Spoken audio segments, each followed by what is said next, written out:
In టైంలో పూర్తి చేయాలనే ముఖ్యమంత్రి గారి ఆకాంక్షలకు అనుగుణంగా పోలవరం ప్రాజెక్టు ఈరోజు అద్భుతంగా ముందుకు పోతూ ఉంది. అమరావతి నిర్మాణం జరుగుతూ ఉంది.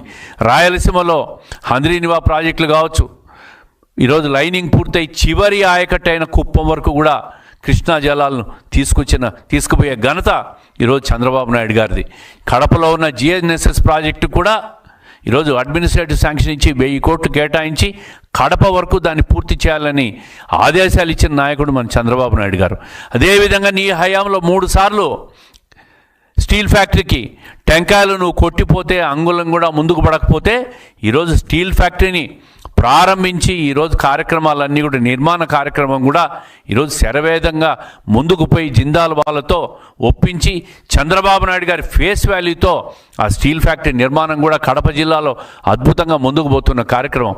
దాని మీద కూడా ఒక ఫేక్ ప్రచారాలు చేస్తావు.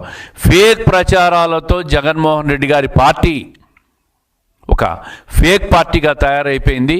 వాళ్ళకు మనుగడ లేదని తెలిసి ఈ రాష్ట్రంలో జరుగుతున్న ఈ అద్భుతమైన సంక్షేమ అభివృద్ధి కార్యక్రమాలు, సుపరిపాలన, శాంతి భద్రతలు ఇవన్నీ కూడా ఒక పరిపాలన చూసి ఈర్ష్యతో మీ నాయకులు అమరావతి మీద, పోలవరం మీద, మిగతా సంక్షేమ